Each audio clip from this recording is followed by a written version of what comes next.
지금 늑대를 이스라엘이라고 해야 돼요? 이란이라고 해야 돼요? 미국이라고 해야 돼요? 늑대만이 아니라 하이에나도 있고 흑곰도 있고 막 지금 이런 상황인 거죠. 하나가 안 나타난다고 해서 다른 데서 나타나 버리면 조심해야 되지 않는 상황으로 긴장을 풀면 내가 위험해지는 거는 동일하단 말이에요.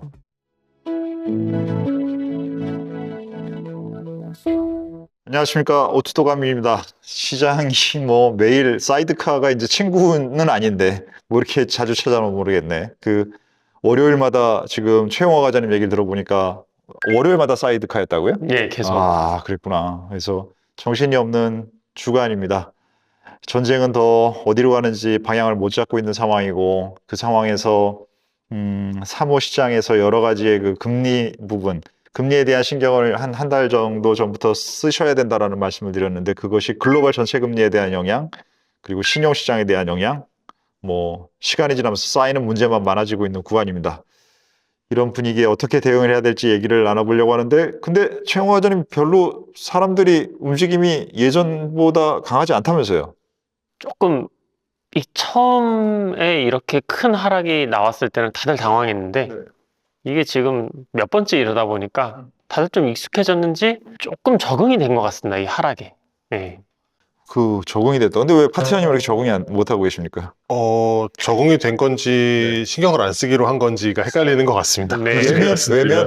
외면? 아, 그것도 외면 좀 일리 있는 것 같습니다. 일리 있는 것 같죠. 예. 그게 근데 사실 이게 그 글로벌 전체에서 한국을 보면서 요즘 되게 한국에 대한 평가가 좋기도 하지만, 기존에는 야, 쟤네는 이렇게 전쟁을 하면서 분단된 국가에서 애들이 이렇게 위험하지 않아? 이런 그러한 외국인들의 시선이 좀 있었잖아요. 그쵸. 전통적으로. 네.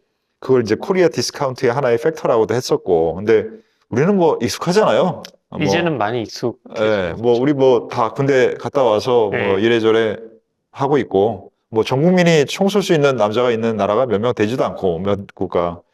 그런 나라라서 이제 적응이 빠른 것 같아요. 벌써 적응이 됐다고 하시니까.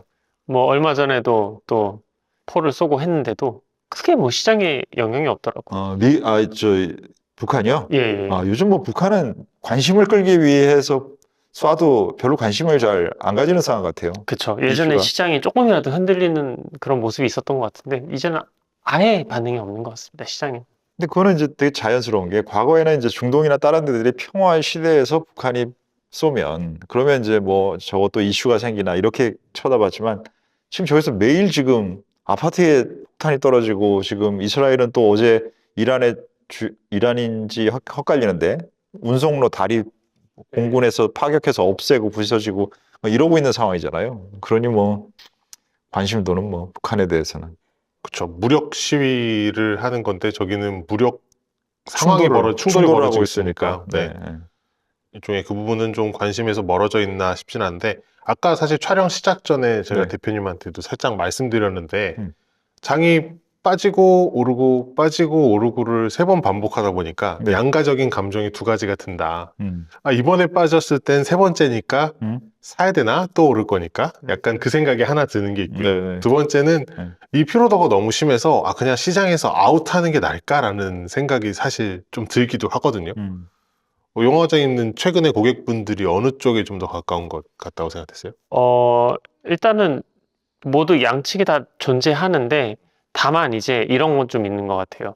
예전에는 이제 시장이 좀 급하게 빠졌을 때에는 이거를 뭐 밑꼬리를 달고 올라가서 계속해서 상승할 거라는 좀 기대감이 있다 보니까 평소에 못 샀던 종목들을 좀 빠르게 매수를 해서 포트폴리오를 좀 더 강화를 시키거나, 그러니까 비중을 더 높이거나, 아니면 이제 종목을 체인지하는 기회로 삼았었던 것 같은데, 지금은 좀 이게 계속 반복이 되다 보니까 이거는 이제 밑꼬리를 달고 계속해서 올라갈 거야 라는 기대감이 조금 줄어드는 게 아닌가, 그런 심리적으로 그런 변화는 좀 느껴지는 것 같긴 합니다. 두 분 얘기를 듣다 보니까 늑대가 나타났다라는 동화가 떠오르는데, 그게 이제 한 번, 두 번, 이번이 또 세 번째가 되면 그때는 이제 사람들이 전혀 다른 반응을 한다라는, 아예 다른 반응이 나타난다라는 게 파트장님의 지금 생각 같아요.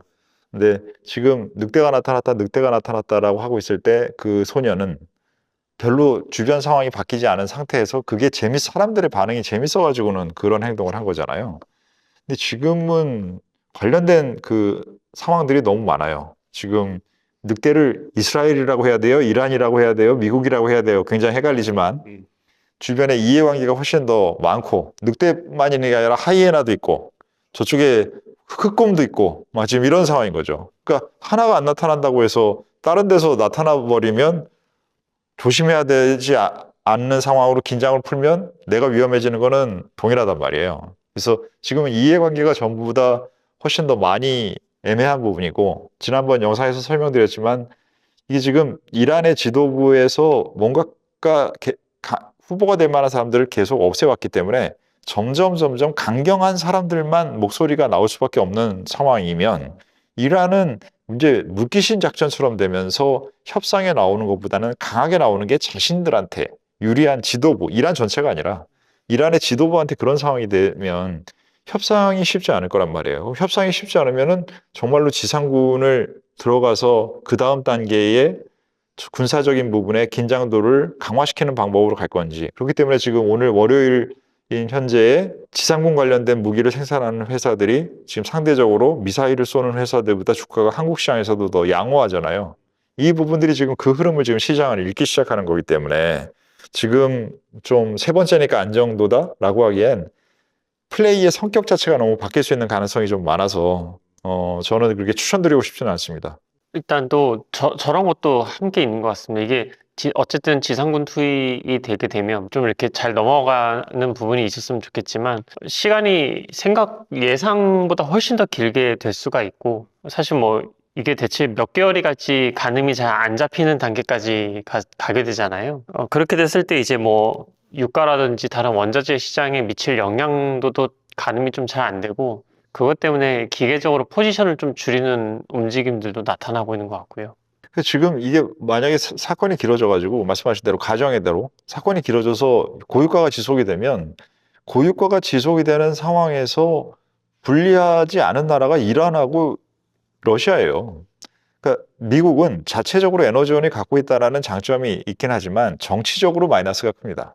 그래서 경제적으로는 마이너스가 없지만 정치적으로 내부 정치에 국내 정치에 마이너스가 많아요. 그래서 이란은 그러면은 미국이 에너지를 자립할 수 있지만 정치적으로는 공격하는 게 되고 자기와 러시아는 이익이 되고 하는 부분들을 빨리 끝낼 이유가 어디 있겠어요? 그 부분이 사람들이 너무 간과하는 부분인 것 같아요. 그래서 어쨌든 이제 저는 이제 개인적으로 이제 현장에 있다 보니까 분명히 이제 초반에는 이렇게 주가 급락이 나타났을 때 오히려 매수 기회로 삼아도 되는지에 대한 문의가 확실히 있었거든요. 네네. 지금은 그렇진 않은 것 같아요. 그건 확실히 좀 달라진 그거는 부분이고. 달라졌구나. 달라진 부분이네. 그러니까 기존 고객들, 그러니까 투자를 많이 하고 있는 고객에 대한 그 스탠스 변화도 있지만 네. 아직 주식 투자를 안 하고 좀 머뭇하시던 분들의 스탠스는 조금 더 부정적으로 되는 부분이 있습니다. 그럼 머뭇거리다가 더 머뭇거린다는 얘기인가요? 네. 저는 그게 지금은 이상하게 들리지 않아요. 왜 그러냐면 문제가 더 악화되는 상황이기 때문에 주가가 빠졌다고 싸진 게 아니잖아요. 그러니까 우리가 항상 투자 자산은 싸져야지 되는데 싼 것에 대한 메리트가 발생했는지 파악이 불가능해요. 지금은. 그렇기 때문에 저는 머뭇거린다는 게 상당히 자연스럽고 사실은 어떻게 보면 현명하신 그러한 대응이라고 생각되고 그래서 지금 같은 경우에는 상당히 잘게 쪼개야 됩니다. 예를 들어서 내가 한 10번에 걸쳐서 내가 원하는 자산을 살려고 했다라고 하면 이러한 정도가 되면 파악 가능성이 떨어지잖아요. 그러면 살려고 하는 기간을 한 달에 10번을 살려고 했는데 일단 6개월로 시간을 늘리는 것 방법이고요. 6개월로 늘린 상태에서 그것도 10번을 하는 것을 기간을 나눠서 하는 것보다 10번을 20번으로 쪼개서 들어간다라고 하면 한 번에 가격 변동폭이 훨씬 더 커진 상태이기 때문에 전보다 잘게 쪼개는 것이 효용성이 증가하는 전략이 될 수가 있어서 지금은 천천히 여러 번 하는 것이 지금 충분히 자산을 한국 주식시장이나 뭐 글로벌 주식시장에 넣을 생각을 갖고 있는데 아직은 못했네 라고 하는 분이 하기에는 적정한 전략이 아닌가 싶습니다. 말 그대로 분할 매수를 차곡차곡 해가는 전략이지 않습니까? 그러면 어쨌든 그 전제에는 이 시장의 가격 변동성이 굉장히 커져 있지만 중장기적으로는 시장 회복되면서 다시 괜찮은 흐름이 돌아올 거다라는 전제를 깔고 봐야 된다는 거겠죠? 그거를 이제 정확하게 맞히기가 어려운 게 모든 자산의 일정 부분의 노출이라는 것이 어느 정도 필요해요. 근데 지금 이제 우리 예를 든 상황은 뭐였냐면 내 자산이 주식에 충분히 없는 상황이었어요. 그렇기 때문에 이제 그 상황이 된 거지. 파트장님의 질문이 이제 바뀌었기 때문에 그렇게 되면 내 자산이 위험 자산의 비중과 안전 자산의 비중과 다른 실질적인 뭐 필요한 자산의 비중과 생활비도 뭐 이런 것도 써야 될 거 아니에요. 네, 그러한 여러 가지의 자산군에 대한 비중이 적절한지를 봐야 됩니다. 이 적절한지를 봐야 되는데 내가 위험 자산을 갖고 있는 위험 자산의 변동성과 방향성이 안 좋아졌단 말이에요. 그럼 그 부분은 지금처럼 좀 전에 설명드린 사례와 다르게 이 부분이 전부 다 관리하기가 어려워졌어 라고 하면 관리하기 어려워진 자산은 관리할 수 있는 규모를 줄여야죠. 그게 부동산 같은 경우에는 고정돼 있는 자산이 사이즈가 크기 때문에 그런 것들이 조절이 어려운데 주식 쪽은 그 부분이 뭐 1%, 5%씩도 늘릴 수 있는 거잖아요. 이제 그런 부분에 다르게 적용하는 방식이 필요하겠죠. 저도 그 일정 부분 한 말씀 더 드리면은, 네. 저희가 이제, 나도 한번 주식 투자를 해볼까 라고 하는 말이 있잖아요. 보통 보면 이제 주식 투자 그 얘기는 안 하고 있다는 얘기죠. 네. 이제 한국 시장은 이제 사실 이제 주식 투자 비중이 굉장히 좀 낮은 상태였기 때문에 선진국에 비해서 일정 부분 이상은 무조건 주식 투자를 진행을 해야 이제 포트폴리오 상으로도 맞는 건데, 보통은 이제 주식 투자를 하거나 안 하느냐로 좀 강하게 좀 갈리고 그 중간은 이제 없다 보니까, 다만 이제 최근 들어와서 사람들의 생각이 좀 많이 바뀐 게 네. 주식 시장이 이렇게 선진화가 되고 정부에서도 조금씩 바꿀 의지를 확실히 이제 보여주고 있기 때문에 주식에 대한 관점 자체를 좀 바꾸고 있는 중인 것 같고, 그렇게 되면 이제 뭐 최소한 전체 자산의 30% 정도는 좀 주식 투자를 하는 게 저는 맞다고 생각을 하는데요. 그런 분들이 이제 신규로 접근을 해야 되는데 시장이 너무 가파르게 오른 상태인 이 상황에서 새롭게 접근을 할 때 분할로 접근하는 거 저는 굉장히 좋은 것 같습니다. 그러게요. 지금 너무 속도가 빨라서 가지고 접근하지 못한 분들이 사실 많잖아요. 그래서 그런 저변이라고 하죠, 저변. 저변이 확대되기에 속도가 너무 빨랐어요. 저변이라는 것이 확대되기에는 지금 속도가 그럴 수 있는 가속도 아닐까? 여러분들도 어디 여행 갔는데, 나 여행 가서 이제 여행을 갔든 어디 다른 도시에 갔든, 뭐 좀 이 도시 좀 알아보고 싶은데, 도시 좀 관광을 하고 싶은데, 그래서 시티 투어 버스를 탔다고 생각해 보세요. 근데 시티 투어 버스가 150km를 달려. 그러면 그 시티가 파악이 됩니까? 아니, 그거는 일반적인 도로 최소한의 그 도로 교통 속도를 맞추든가 그거보다 늦게 가든가 해야 주변을 보면서 파악을 할 거 아니에요. 근데 지금은 이거 뭐 드래프트 하면서 150km, 200km로 달리던 주시장이었으니까 그 부분의 저변이 확대될 수는 어려웠죠. 단지 저변이 아니라 사람들이 욕망, 조급함 이것만 키웠던 상태이기 때문에 이 부분에 대한 것이 변동성을 겪으면서 안정이 되는 장기 로직이 그 부분은 우리 한국 시장의 주시장에 절대적으로 플러스 값일 겁니다. 근데 그 부분이 그냥이 아니라 제도 관련된 부분의 개선점이 지금 계속 발표가 되고 있기 때문에 그 부분의 밑단은 전보다는 조금 단단해지고 있는 과정을 진행 중이라고 봐야겠죠. 두 분 말씀 주신 거에서 생각 드는 부분 중에 하나가, 우리가 지금 시장이 막 이렇게 급등락을 하기 전에 올해 초부터 이야기를 많이 했던 게 정부 정책상 부동산에 대한 좀 억제 정책을 피고 주식시장을 활성화하겠다는 정책에서 이 머니무브가 굉장히 많이 이루어질 거다라는 이야기를 했지 않습니까? 그리고 설 지난 시점에 그런 자금들이 좀 대량으로 유입되는 것 같다는 게 실제 현장에서도 좀 있는 것 같다라고 말씀을 주셨고요. 네. 근데 딱 그러고 나서 지금 그 설 연휴 이후에 버스가 150km로 달리기 시작을 해가지고 지금 타신 분도 걱정이고 안 타신 분들 입장에서도 당황스러움이 양쪽 다 있을 것 같은데, 그랬었죠. 어떤 거 현장에서는 이게 좀 체감이 되시나요? 근데 일단은 저희 증권은, 하나증권은 아직도 그 신용 담보 대출이 막혀 있어요. 막혀 있구나. 꽉 차 있기 때문에 한도가 네. 하고 싶어도 지금 못하는 상황인데, 저희뿐만 아니라 이제 다른 대형 증권사도 마찬가지로 막혀 있는 곳들이 대다수인데, 그런 것 같아요. 예, 뭐 한토증권 같은 경우에도 지금 막혀 있는 상태고, 네.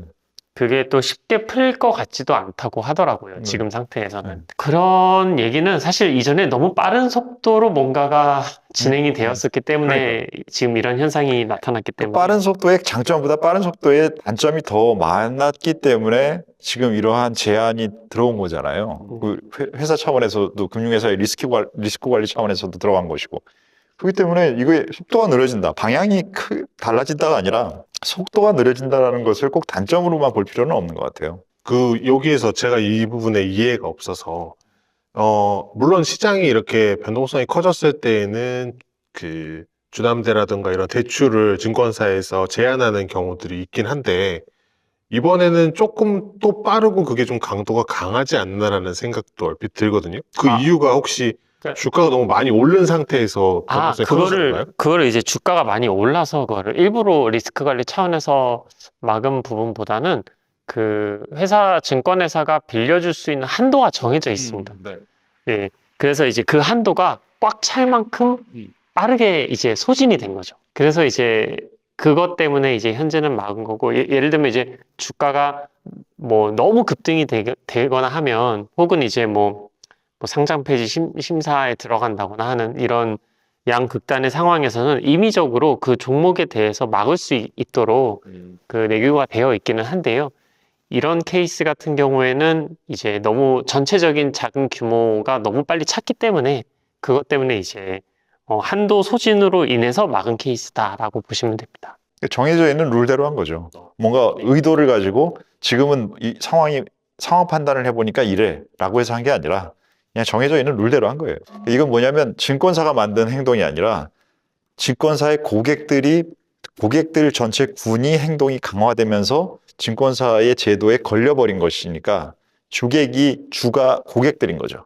증권사가 했다라는 게 아니라 고객들이 한 겁니다. 이거는. 그럼 개인들의 투자 열기가 그만큼 높아졌어. 강하다. 네, 굉장히 높았고, 예. 그러면 사실 이 증권사의 룰이라고 하는 게 한 코스피 3000 정도 그 레벨에서의 수준으로 맞춰져 있는 거 아닌가라고 생각도 얼핏 드는데, 그거보다 지금 더블이었던 6000을 찍은 상황에서 이 제도도 약간 조금 바뀌어져야 될 가능성도 있는 걸까요? 글쎄요. 근데 이 부분은 사실은 또 법률적으로도 어떻게 엮여 있는지를 제가 잘 모르기 때문에 쉽게 말씀드리기가 좀 어려울 것 같고, 다음에 한번 제가 조사해서 한번 간단하게 말씀드려 보겠습니다. 알려주십시오. 네. 네. 뭐 내부 규제나 금감원 규제나 여러 가지 규정들이 있을 것 같은데, 규정들이 있을 겁니다. 네, 알려주시면 감사하겠습니다. 네. 자, 그래서 뭐 그 외에도 또 어떤 고민거리들이나 이런 것들이 시장에 있을까요? 일단 현재 주식 쪽으로 그래서 계속 관심을 갖다 보니까 제가 최근에 시장 현금 비중을 저도 이제 한 30% 정도를 해둔 상태인데요. 네. 저번에도 이제 한 20% 정도였는데 지금 이제 거의 한 30% 정도로 늘린 상태인데, 늘리다 보니 네. 혹시 주식이랑 이 현금 외에 다른 투자가 또 할 게 뭐가 있는지 또 눈을 돌리게 되더라고요. 근데 최근에 보면 금도 거의 고점 대비 20% 하락을 했고, 은도 여전히 약세 국면이고, 뭐 그렇다고 오일에다가 투자를 하기에는 이건 또 전혀 또 다른 군이기 때문에, 네.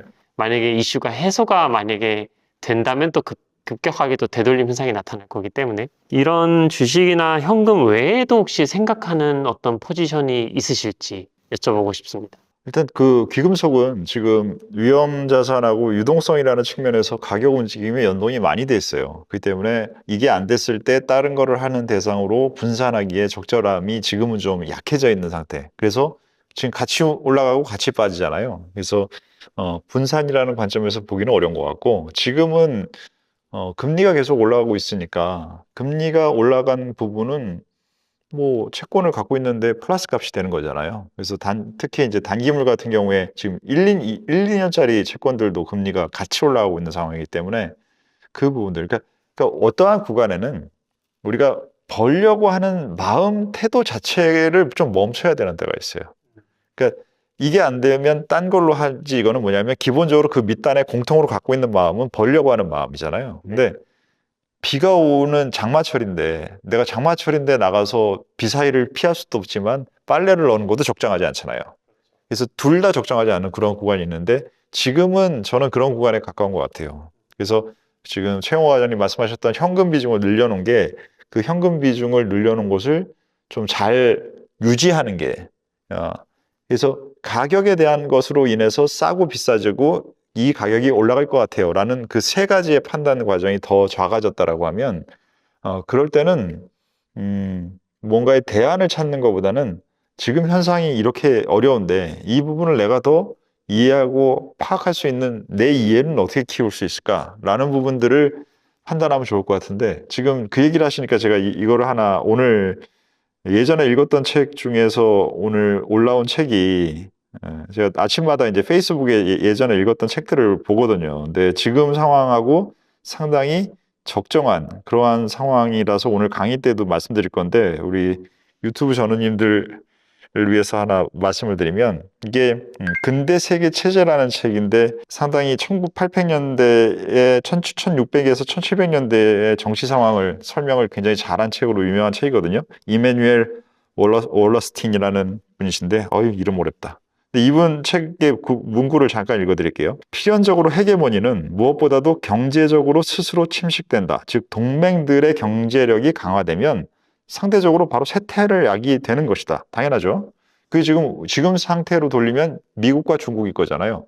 중국이 미국의 GDP를 언제가 되면 추월해 라는 차트들 막 그려싸면서 중국의 중국 굴기 나타나고 하면서 미국이 떨어지는 거야 라는 부분들을 우리가 10년 전 정도에 많이 얘기하면서 패권 전쟁이 시작되는 구간에 차트를 맨날 봤던 거예요. 그게 바로 이 얘기의 1600년대 판의 설명인 거예요. 더 읽어보겠습니다. 이 시대에는 쇠퇴하는 헤게모니 세력이 정치적 이데올로기적 획책을 이용하여 경제적 추가 이익을 유지하고자 하는데 이는 처음에는 가능하지만 특히 적대 세력이 위험이 줄어드는 것처럼 보이는 만큼 시간이 가면서 점점 어려워진다. 추가적 이익의 정당성에 의문이 되기 시작한다. 헤게모니 세력은 자기 이데올로기의 타당성을 내세우는 데에 기댈 수밖에 없다. 결국 목소리가 커진다는 얘기예요. 내가 왕이야 여전히 이런 것만 주장한다는 거죠. 미국이 지금 하고 있는 거 아니에요? 마가라는 말이 그거 아니에요? Make Great America Again. 그 말이 이거보다 더 잘 표현되는 게 뭐가 있어요? 시대적인 배경이 200~300년 차이가 나지만 똑같단 말이에요. 더 읽어볼게요.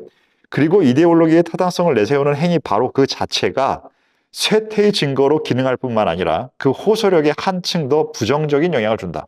지금 트럼프에 대해서 제가 최근에 레임덕 현상이 발생하기 시작했다. 지금 트럼프라는 것이 미국을 대려 망쳐서 중국이 얼마나 지금 좋아하고 있겠느냐.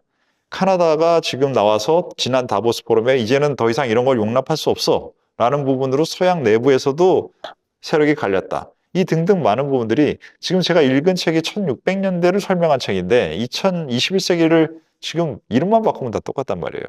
단 하나의 차이는 뭐냐면 과학기술에서 AI라는 부분을 어떻게 넣어줘야 될지 라는 부분을 제가 이 문구를 보면서 생각을 추가로는 더 해봐야 되겠다. 왜 그러냐면 1600년대, 1700년대도 산업혁명을 통해서 많은 발전을 가지고 헤게모니를 짚는 과정이 나타났지만 그래도 그게 인간의 지능을 대체하는 과정은 아니었어요. 근데 지금은 이게 종류가 너무 달라져서 지능을 대체하는 기술이 나온 이 부분이 300년 전과는 차이가 있겠다라는 부분이 있지만 기본적인 정치 시스템 구도는 비슷하단 말이에요. 그럼 이렇게 큰 게임의 변동이 있을 때는 지금 아까 최영호 과장님 말씀하셨던 상대적인 대안을 찾고 이런 것들은 기반의 안정도가 좀 있을 때 이 농구장이 망가졌네? 그럼 나 테니스를 쳐볼까? 나 축구를 하러 갈까? 이 얘기를 하는 건데 전체 땅이 지금 다 지진이 나서 흔들리고 있으면은 어디 놀러 가는 게 아니라 안전한 곳에 가 있는 게 낫지 않을까요? 라는 그러한 지금 상황들을 생각해 볼 구간이지 않을까 싶어서요. 네, 저는 일견 그 부분에서 영화 과장님이 말씀 주신 거 현금 비중을 늘리다 보면 늘어나는 현금을 바라보면서 생각이 많아진다라는 거는 많은 개인 투자자들이 그러시지 않을까라는 생각이 들거든요. 네. 특히나 이제 저도 아까 촬영 전에도 잠깐 말씀드렸지만 네. 사고 싶으시대요? 그러니까 네. 이렇게 비중을 줄여가면서 현금을 나온다는 것 자체가 내가 시장에서 아웃하고 있다라는 생각이 조금씩 들기 시작하니까 이걸 떠나면 다시 또 시장에 진입하는 것 자체가 부담이 더 커져간다라는 것도 체감이 될 것 같거든요. 요건 어떻게 생각하세요? 맞습니다. 그게 저도 제가 업계를 98년도에 들어와서 지금 재작년까지 있었는데 그 사이에 뭔가의 적절한 구간에 탈 때도 있지만 못 탔을 때가 있을 거잖아요. 그게 뭐냐면 서브프라임 때 제가 서브프라임에 대한 의견을 되게 잘 맞췄다가 2008년도 가을부터 이게 다시 반등하는데 그 반등을 인정을 안 했어요. 그래서 그때 위험 자산을 많이 못 담았던 그러한 적절하지 못한 행동을 했었단 말이에요. 투자에서. 근데 지금 그 말씀하셨던 것도 그러한 부분이 되면 어떡하지? 라는 그러한 생각을 할 수 있습니다. 근데 2008년도의 문제는 2008년도의 문제를 발생시킨 원인이 미국이었어요. 미국이 미국 자산, 부동산을 가지고 난리를 치다가 문제를 발생했죠. 그 대신에 그것에 대한 구원자가 누구였습니까? 미국 스스로였죠. 그렇기 때문에 자기가 만든 문제를 자기가 해결할 수 있는 능력을 보여준 상태였어요. 결자 해지가 가능했던 상황이라고요. 그게 오바마 정부였잖아요. 그때가 들어오면서. 그러면서 결자 해지라는 모습을 보여줬는데 지금 현재 트럼프가 하고 있는 행동은 일단 미국 내부가 아니라 전 세계의 문제를 확산시켜 놨습니다. 그리고 두 번째는 책임 있는 행동을 하려고 하는 모습이 미국에서 보이나요? 그 부분으로 안 보이기 때문에 전 세계 지금 지도자들이 다 미국에 대해서 조금 전에 책에서 읽어드린 대로 전체 헤게모니에 대한 부분들의 하드 파워적이든 소프트 파워적이든 신뢰가 떨어지고 있는 부분을 얘기하고 있는 상황이잖아요. 그럼 그 두 부분이 겹쳐 있다라고 하면 2008년도 때 했었던 거랑은 조금 다르게 접근해야 되나라는 고민이 저는 지금 좀 더 있는 거죠. 그래서 우리가 무엇이 자산이 강하게 올라갈 때 늦게 참여하는 것도 사람들을 조급하게 만듭니다. 반면에 지금 파트장님이 얘기하시는 건 뭔가 지금은 이제 어느 정도 된 것 같은데 라는 부분에 의해서 없는 것에 대해서도 또 조급함을 느끼는 거예요. 조급함이라는 개념은 같은데 그게 플러스 마이너스냐 현금이냐의 차이일 뿐이지 종류가 다른 조급함이지 조급함은 조급함이라고요. 그건 뭐냐면 내가 지금 가속사회에서 지난 10년 동안 20년 동안 SNS의 등장 이후로 세상은 너무나 가속사회가 됐기 때문에 내가 이 가속하는 구간에서 익숙해진 상태의 태도를 상황이 바뀌었는데도 불구하고 그 태도를 버리지 못하고 계속 나를 뭘 하고 있느냐라는 것을 하고 있는 이게 뭐냐 중독 상태거든요. 내가 중독 상태에서 잘못된 의사결정을 하는 건지 아닌지를 돌아봐야 됩니다. 근데 지금 그런 부분을 돌아볼 수 있는 구조가 많은 특히 이제 파트장님이 이제 두 분이 이제 40대 초반이 되셨는데 이런 세대들은 한 2010년도에 SNS가 처음 나왔잖아요. 네. 그래서 지금 2026년이기 때문에 16년이면 젊은 시대를 다 그 기술을 가지고 보내셨잖아요. 그렇기 때문에 감속에 대한 개념이 거의 없어요. 감속에 대한. 감속을 내가 어떻게 해야 되지? 라는 부분이 없어요. 왜 그러냐면 그것이 글로벌 문제가 전부 터졌을 때 유동성을 증가시키는 정책으로 감속을 안 해도 되는 상황으로 코로나 때든 서브프라임일 때든 뭐 때든 다 막아줬기 때문에 실질적으로 문제 없었어. 그 다음에 기술적으로 SNS가 있어. 나 그거 계속 봤어. 하는 부분 때문에 감속 능력이 거의 미미한 상태에 있을 수 있다는 부분을 생각을 해보셔야 돼요. 그리고 저는 최근에 이제 현금 비중에 대해서 생각이 되게 많은 게 원래 제가 생각하는 현금 비중이라는 거는 시장이 어느 정도 위험하다라고 느꼈기 때문에 현금 비중을 높이는 케이스가 있고 네. 근데 이제 최근 들어와서 제가 스스로 생각하는 현금 비중은 내가 이 상황을 모른다라고 생각해서 늘리는 게 두 개가 네. 동시에 있거든요. 네. 근데 사실 저도 제가 욕심이 있어서 그런지 제가 머릿속으로 생각하는 현금 비중의 지금 적정량은 제 포트폴리오 기준으로 한 50%를 만들고 싶은 생각이 계속 있었어요. 근데 네. 저도 파트장님 얘기처럼 그 욕심이 있고 또 현금을 갖고 있으면 또 그 불안한 또 그 마음이 있기 때문에 그래서 70% 정도로 맞춰놓은 게 좀 그렇죠. 그게 계속 가속 상황이었기 때문에 그렇습니다. 지금까지는. 그러니까 어떤 행동이 있으면 그 행동 밑단의 이유가 안 보이는 암묵적인 이유가 있고 그 밑단에 또 더 암묵적인 부분들이 항상 있잖아요. 근데 그 부분을 어느 정도까지를 고려하면서 생활하고 전략을 세우고 행동하느냐에 따라서 사람들의 행동 방식은 다 달라진단 말이에요. 그러니까 지금은 이러한 가속사회에서는 깊이 있는 고민을 해? 꼴값 떨고 앉아있네. 야, 너 쟤는 무슨 쓸데없는 소리만 저렇게 떠들고 있냐? 라고 하면서 가볍게 하는 것이 수익을 내는 데는 더 적정한 구간이 길었습니다. 그러다가 한 번씩 부러지는데 그 부러질 때는 이제 기억 속에서 삭제예요. 이게 실질적으로 자기 자산의 계좌가 아니라 그냥 경험상 짧은 기간은 아예 없는 걸로 치고 우리가 이런 식의 대응을 하면서 살아도 살 수는 있었던 상황이었던 거예요. 그게 바로 세계화와 세계화와 과학의 발전과 SNS라는 사회적인 현상, 이 세 개의 조합으로 나타난 2010년대와 20년대의 상황이에요. 지금은 SNS가 계속되고 있다는 부분은 변동이 없고, 하지만 지금은 탈세계화라는 것이 지금 8년째 지속되어 와 있는 상황이고, 그 현상을 매일 목격하고 있고 영향을 받는데도 불구하고 그 부분을 메꿔주는 그러한 유동성의 힘이라는 것에 대한 부분을 신뢰하고 있었는데, 최근 페드가 그런 모습을 보여줍니까, 여러분들한테? 아니잖아요. 예. 아니죠. 그래서 제가 금리를 지금 보라고 하는 것은 그 페드의 지금 예전 같은 태도가 아니란 말이에요. 문제 생기면 메꿔줄게. 이게 트럼프가 지금 분쟁을 그 모자 쓰고 그 공사비 문제 삼기 전까지, 그때까지의 페드의 모습에 더 가깝지 않아요? 그 이후로는 지금 페드가 도와주는 조력자가 아니잖아요. 근데 그렇기 때문에 지금 게다가 미국만 그런 게 아니라 한국은 요번에 지금 총재님 바뀌시는 분 BIS에서 나오셨으면, BIS는 증권회사로 따지면 이 훨씬 더 후선 부서예요. 공격적인 운영 부서가 아니라 후선 부서, 그러니까 리스크 관리 쪽에 더 가까운 부서 쪽에서 일을 한 거예요.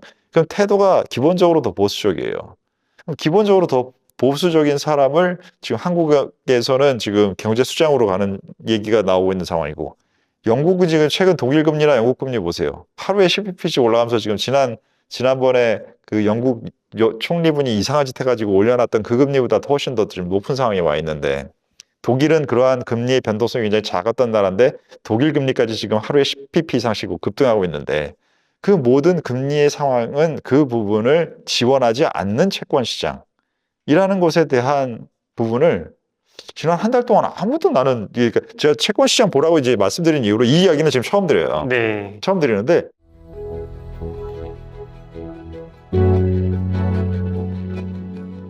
그 채권 시장 보라고 하면 금리 오르고 빠지는 것만 얘기한 것으로 생각을 하나라는 생각이 들 정도로 아무도 이 상황에 대한 지적이 없더라고요. 보통은 그래서- 그렇게 생각하실 것 같은데. 그러니까 유튜브에 나오는 사람들 중에서 깊이 있는 얘기를 어디까지 할 수 있는지를 잘 보면서 들으셔야 돼요.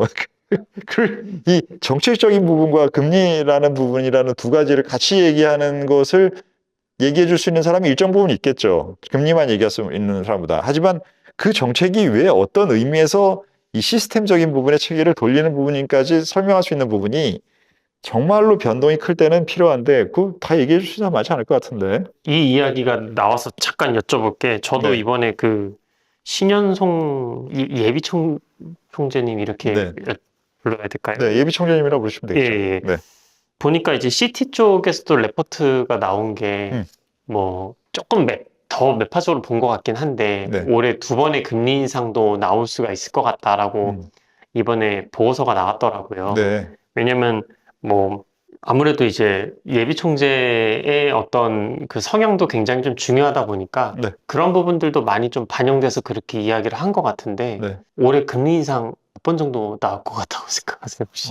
그런 생각 잘 안 하긴 하지만 지금 평균적인 시장의 기대라는 게 있잖아요. 평균적인 시장의 기대보다는 그 기대가 좀 더 보수적으로 조정돼야 될 거라고 생각하고 있는 게 지금 현재의 생각입니다. 만약에 한 번 하고 있다라고 생각하면 두 번 하고 있다라고 생각하면 2번 이상, 뭐 이런 식으로 시장보다 조금 더 타이트한 그러한 상황을 가정하는 것이 적절하다고 생각하고 있습니다. 아마도 그런 현상이 나타나게 되면 부동산 시장도 영향을 좀 받겠지만은 주식 시장도 좀 영향을. 그렇죠. 그러니까 주식시장도 영향을 받을 수 있는데, 지금 정부에서 하고 있는 정책은 둘 다 영향을 받는 것은 금리 정책은 당연합니다. 근데 금리 정책을 통해서 누가 더 많이 받아라고 하면, 이쪽은 정책적인 지원도 안 되고 금리도 올라가. 이쪽은 정책적인 지원이 되면서 금리가 올라가는데, 주식이라는 자산은 원래 우리나라에서 부동산 신화라는 것 때문에 50년 동안 수익률이 훨씬 이쪽이 높은 거 보이지만, 사실은 실제로 데이터를 확인해 보면 그것도 아니고, 이 부분이 지원될 수 있는 부분을 가지고 하게 되면 더 높은 수익률도 나올 수 있는 가능성이 있다라고 하면, 그러면 머니 무브는 계속 되거든요. 그럼 그 머니 무브를 통해서 금리가 일정 부분에 올라간 부분은, 사실 우리가 지금 뭐 3%, 5%, 지금 4% 이렇게 얘기하고 있는 게 글로벌 전체 금리의 상황인데, 제가 두 분 나이 때는 금리가 7%, 8%였어요. 그래도 세상 안 망하고 잘 돌아갔어요. 네. 그리고 1973년에 제가 태어났는데 1973년이 오일 쇼크가 난 해거든요. 근데 73년에서 76년 사이에 유가가 88, 90불대였어요. 지금 90불대 아닌가요?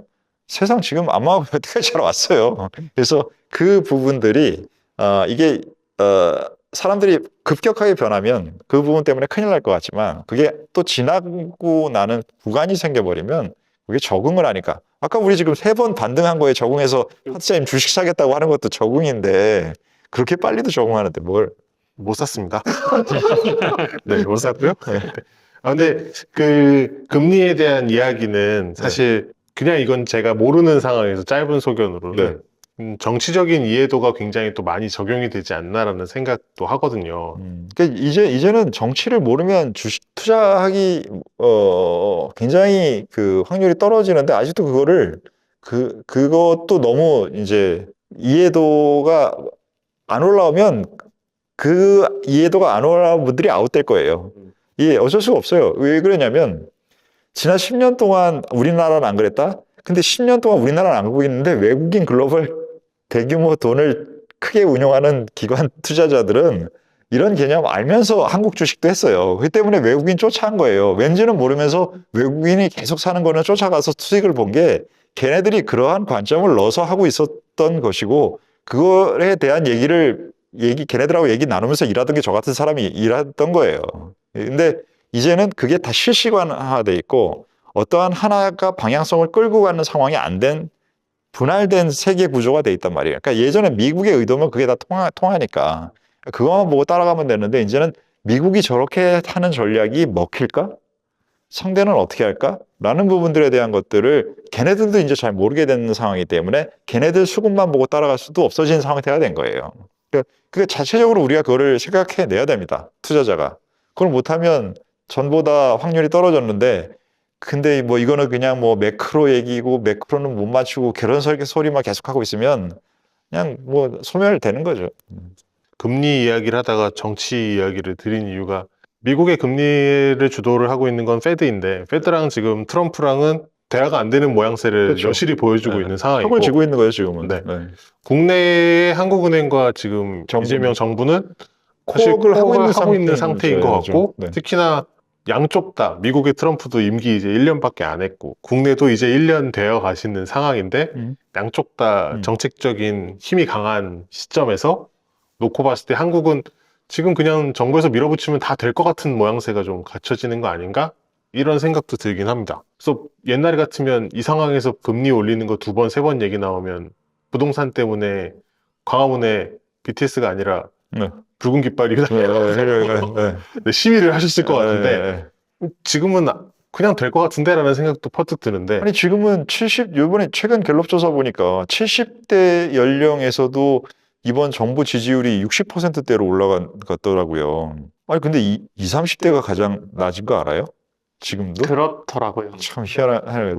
저는 이게 어른으로서 그들이 왜 저러고 있는지 쟤네 이상해 라고 하는 게 아니라 우리의 젊은 세대잖아요. 그들이 이게 잘못된 것이 있다면 잘 가리키고 애들이니까 잘 가리키고 그다음에 두 번째는 걔네들한테도 이제 애들이지만 어른이잖아요. 20, 30대면 걔네들한테도 유리한 내가 혜택도 받고 있어 라는 느낌을 받을 수 있는 정책적인 수단도 지금 주식시장 살리는 것에 대해서 신경 쓰는 것만큼 좀 세대적인 부분의 차별성을 줄이게 느낄 수 있는 부분에 정부의 정책이 필요한 것이 데이터를 통해서도 보이는 것 같다라는 말씀 하나 드리고 싶고 그 부분도 좀 신경 쓰셨으면 좋겠어요. 물론 신경 쓰시고 계시겠죠.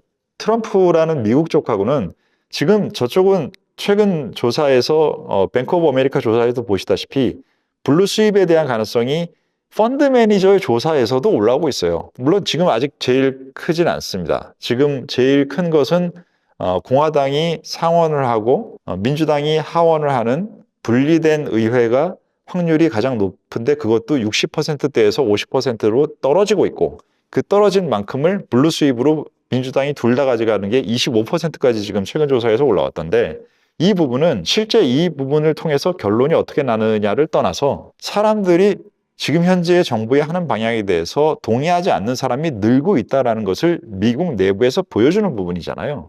그럼 미국은 지금 밖에서도 사람들한테 저 소프트 파워에 대한 의심이 아니라 지금은 증오가 당하는 사람들한테는 늘어나고 지금 우리도 지금 관세를 지금 1년 동안 몇 번 얘기를 듣는 거예요, 도대체. 그리고 강제로 투자하라고 몇 번 얘기를 듣는 거예요. 그러면서도 아직 미국이 좋아요?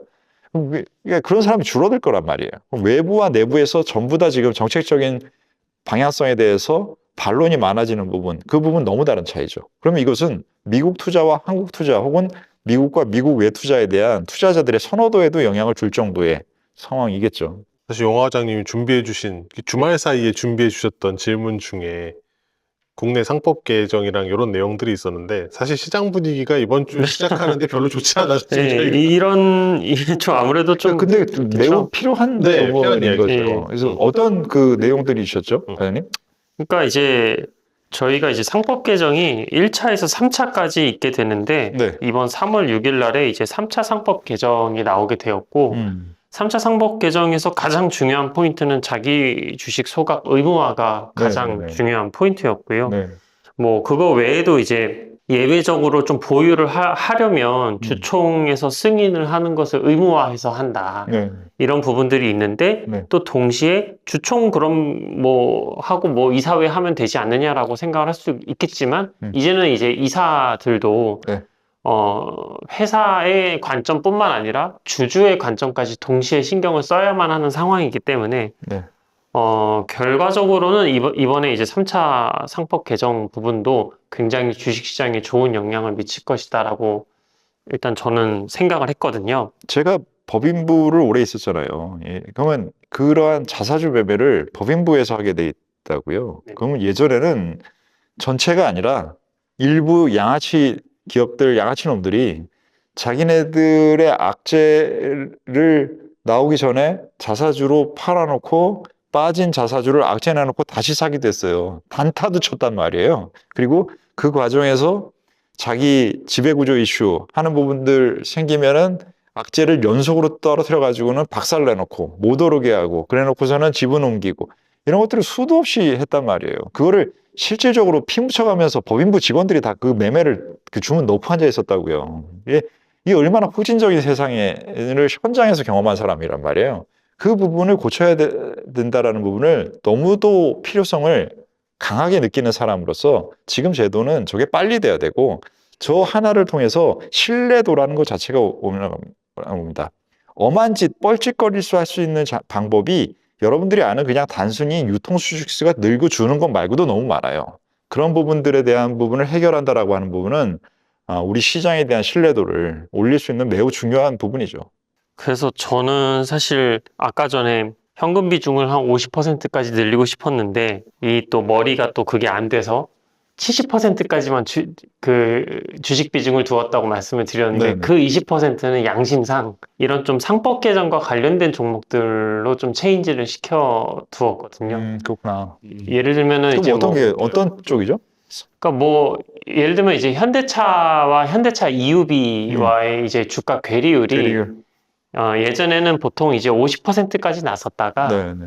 그게 이제 이런 상법 개정들이 나오면서 굉장히 좀 많이 줄었었습니다. 요즘 얼마나 돼요? 거의 한 80까지 괴리율이 줄었고 줄었었었고 그리고 그게 최종적으로는 거의 이제 본주에 수렴할 것이다. 70~80% 괴리율이 준 게 아니라 가격이 올라와서 20~30% 됐다. 20~30% 정도 갭이 줄어든 거였고요. 근데 이제 최근에는 다시 50%까지로 늘어났습니다. 왜냐하면 뭐 현대차가 로봇 관련된 이슈가 굉장히 강하게 불었었기 때문에 그럼 이제 로봇으로 인한 성장이 가파르게 진행될 수 있는 부분에는 배당이 그만큼 따라와 주지는 어렵죠. 않아서 투자를 많이 들어야 되니까. 예, 다시 이제 본주 대비 괴리율이 50%까지 늘어났고 이 정도의 괴리율이면 사실 상법 개정 이전이랑 거의 비슷하거든요.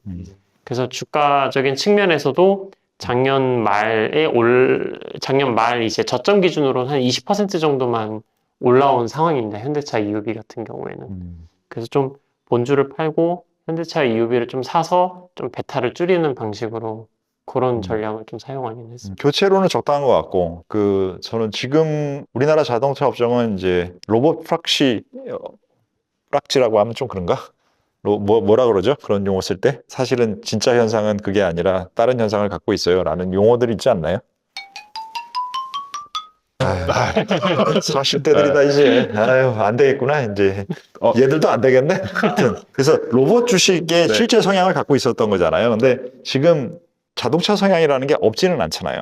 근데 지금 현재 나오고 있는 로직은 미국의 경기도 금리가 저런 식으로 올라가게 되면 미국의 자동차의 구매는 상당히 대부분 실제 돈이 아니라 빌려서 사는 차입을 통해서 매출되기 때문에 그 부분에 영향을 크게 받습니다.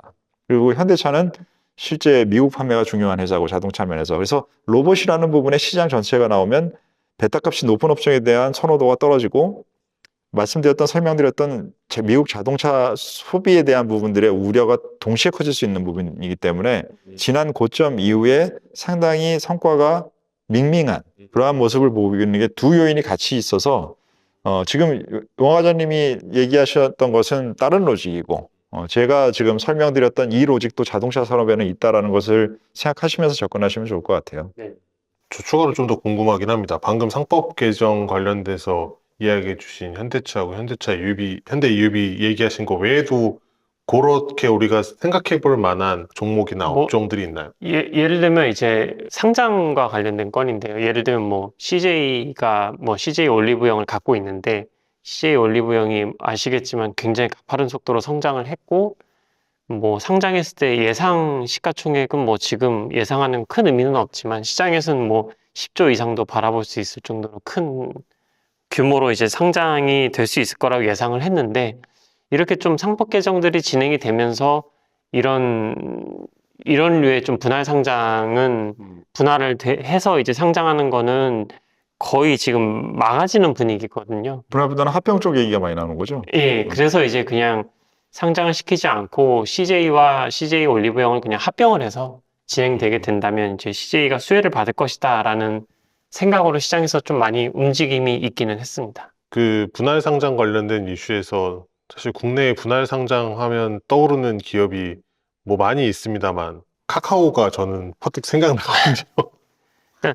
자회사를 그렇게 많이 상장을 시키면 참 이게 그 기존 주주들은 너무 바보가 되는 거죠. 그게 그 배신감도 들고 이렇게 좋은 알토란 같은 거를 뭐 지금 이제 카카오 게임즈가 잘 나가고 있지는 않지만은 그때 당시에는 이제 다들 말이 많았죠. 여러분 이런 일들이 이제는 상대적으로 줄어들 거다라는 이야기고 법적으로도 제한이 되는 거니까 예, 실제로 많이 힘들어질 것 같고 네. 그렇게 되면 이제 좋은 자회사를 갖고 있는 기업들에 대한 관심도가 아무래도 좀 높아질 수밖에 없기 때문에 뭐 시장의 전체적으로 시장 분위기가 좀 어둡다면은 뭐 피해갈 수는 없겠지만 네.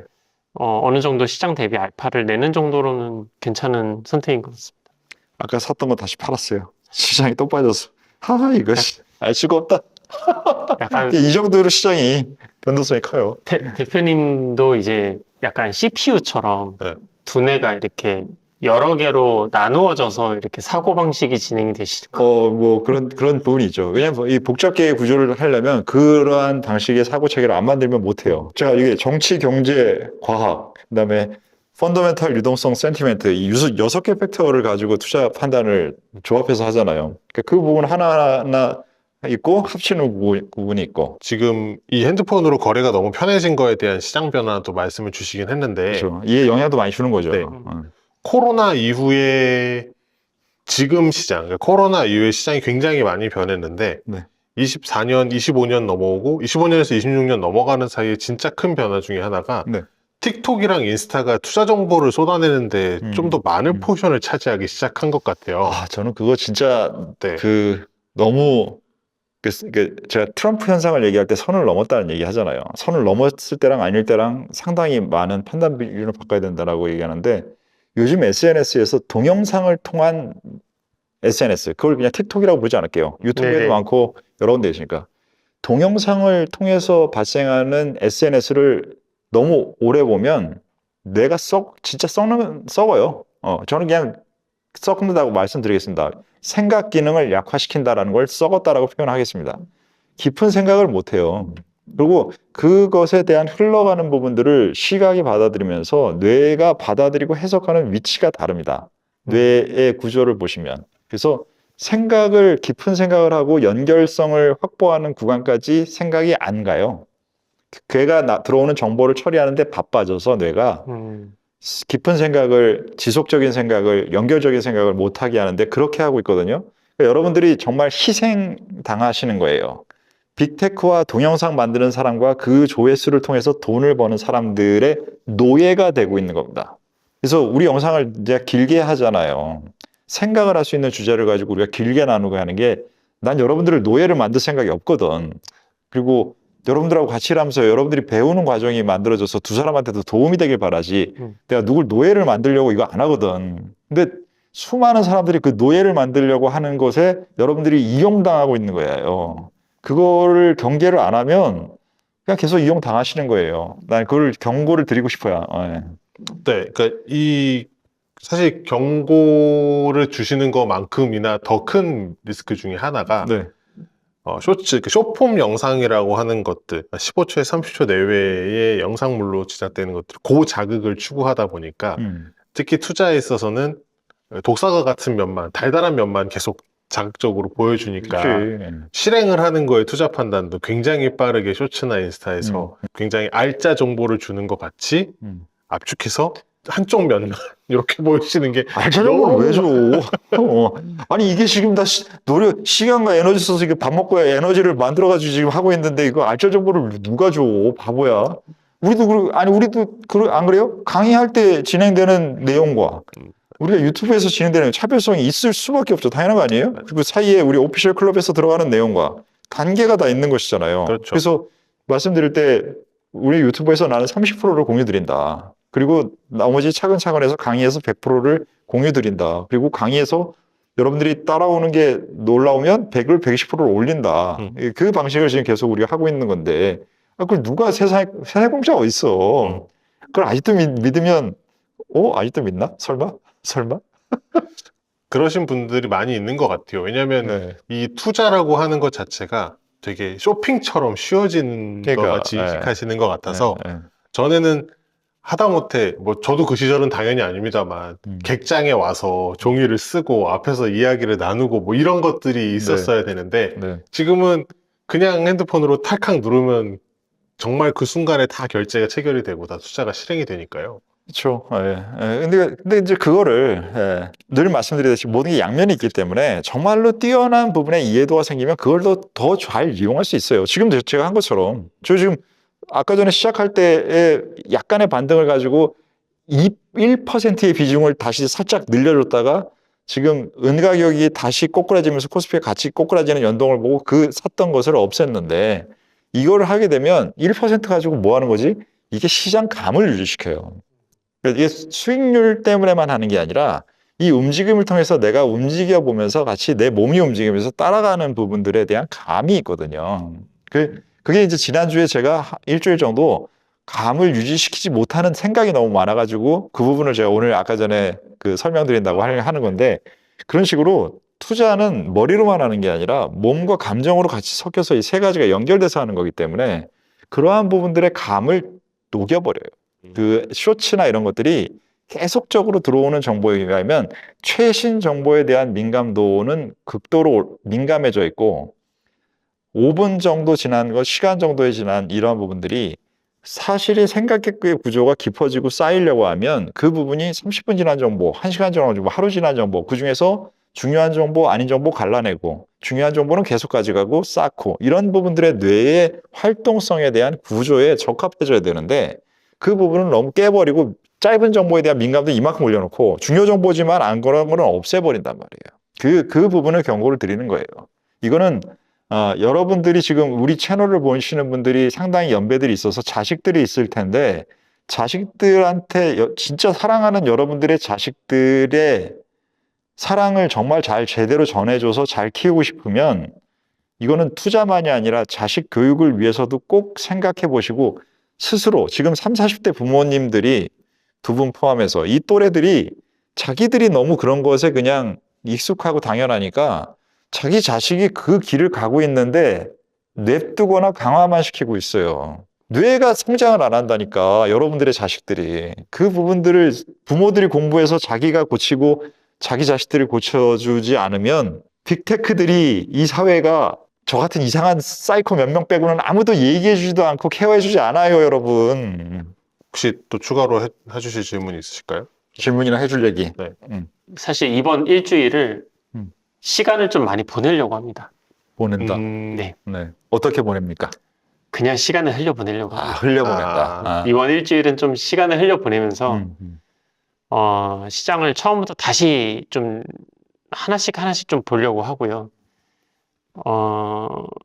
이번에 이제 이란 이슈가 생기면서 동시에 좀 그러니까 AI에 대한 발전 자체는 저는 앞으로도 진행이 될 수밖에 없다는 건 확신이 드는데 그 속도 측면에서 조금 변화가 있을 수도 있다라는 생각을 최근에 조금 하게 되었어요. 예를 들면은 중국 쪽의 한 기관은 정부 쪽 기관인데요. 오픈클로우를 세팅을 할 때 폐쇄된 PC나 혹은 이제 샌드박스 공간, 그러니까 한정된 공간에서만 하라는 권고를 내려왔고, 사실 말이 권고고 이제 다 따라야 될 것 같고요. 그리고 이제 미국에서도 사실 수많은 소프트웨어 직장인들이 잡을 잃으면서 실업률도 분명히 영향을 미칠 것이고, 이런 현상들이 계속해서 이제 가속 페달을 밟아왔던 상태에서 조금 속도적인 측면에서 감속을 시킬 수도 있지 않을까라는 생각을 하게 되었고, 이걸로 인해서 이제 AI와 관련된 투자를 멈추는 게 아니라 조금 더 다양한 섹터를 봐야겠다라는 생각을 했습니다. 그래서 이번 한 주는 아마 조금 더 다양한 섹터를 스터디를 하면서 보내지 않을까 생각을 합니다. 우리 두 분이 굉장히 다른 스탠스를 취하시는 거예요. 한 분은 시간을 좀 흘려보내겠더라고, 한 분은 세 번째 튀는데 이거 따라가야 되나? 지금 이걸 생각하고 계시니까 굉장히 극단의 두 분이 계신 겁니다. 그렇죠. 네. 저는 그 사이에 있는 것 같고. 아마 다다음 주에는 누가 웃고 있을지 모릅니다. 그건 아무도 모릅니다. 저는 오늘 나오기 전에 보다 보니까 좀 흥미로운 그 영상이 독일 언론에 있어서 봤는데, 피터 틸이 최근에 로마에 와서 세미나를 하고 갔대요. 그 세미나를 하고 간 내용이 이 적그리스도에 관한 내용이 들어가 있는 거랍니다. 그래서 일부러 로마를 택한 것 같고, 그래서 이 인간이 갖고 있는 이 많은 문제들을 구원하는 방식이 기술을 통해서 될 수밖에 없는 것을 계속 주장하는 게 피터 틸인데, 그래서 이것을 방해하는 것이 적그리스도다. 기술의 발전을, 그 개념을 주장하는 것을 상징적인 로마에 가서 하려고 해서 한 것 같아요. 그래서 계속 그런 식으로 기술을 이끌어가려고 하는 사람들은 컨셉과 이렇게 관심도를 늘리기 위해서 주구장창 노력합니다. 그렇기 때문에 그 노력들이 제대로 된 부분이 인류한테 먹을 수 있는 부분과 아닌 부분들이 막 혼재되어 있는 상태예요. 지금은 정리도 안 돼 있고, 그거를 누군가 규제하고 감시할 수 있는 능력이 있는 것도 충분히 있는지 확인도 안 돼 있고, 이러한 부분들이 많은 상태에서, 한마디로 제가 지금 드릴 수 있는 얘기는 뭐냐면, 기술 하나로만 가지고도 정리하기가 어려운 상황인데, 정치라는 부분이 정치뿐만이 아니라 전쟁이라는 형태까지 물리적, 비물리적인 부분을 통해서까지 진행되고 있고, 경제로만 따져도 밸류에이션이 우리가 그렇게, 지난번에 지금 S&P 기준으로 봤을 때, 작년 여름부터 제가 미국 주식시장을 조심스럽게 말씀드릴 때 S&P 500의 PR이 25에서 26배 포워드였어요. 근데 지금 그 부분이 19배나 20배로 지금 다시 떨어져서 5년 평균 정도 수준으로 떨어졌거든요. 그러면 지금 이제 괜찮아진 거 아닌가? 이렇게 얘기할 수도 있겠지만, 지금 현재는 말씀드렸던 이 두 가지가 계속 흔들리는 상황이라고 하면, 이 19배라는 숫자가 지난번 25배라고 얘기했을 때랑 기본 가정의 차이가 발생해 버렸어요. 그러면 이게 싼지 안 싼지 판단하기는 전보다 어려운 19배가 된 거예요.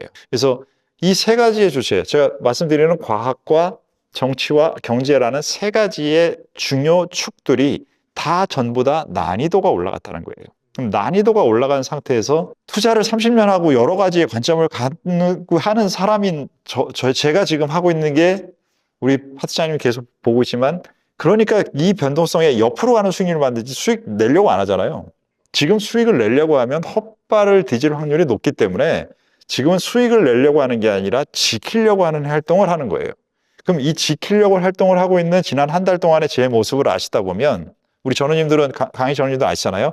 그럼 두 분 중에 누구를 닮았다고 하시겠어요? 박 팀장님. 제 한 달의 모습은 두 사람 중에 누구를 닮았다고 하실까요? 전원님들이. 둘 다 안 닮았다고 할 것 같은데.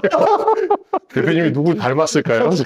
저는 둘 다를 다 하고 있죠. 왜냐면 비중을 높였다 낮췄다를 다 하고 있기 때문에 그렇긴 한데, 근데 둘 다 다 할 수 없다라고 하면, 저는 둘 중에서는 최영화 과장님의 그 말씀하신 내용을 조금 더 관심 기울이고 같이 생각해 보시면 어떨까라는 생각이 좀 듭니다.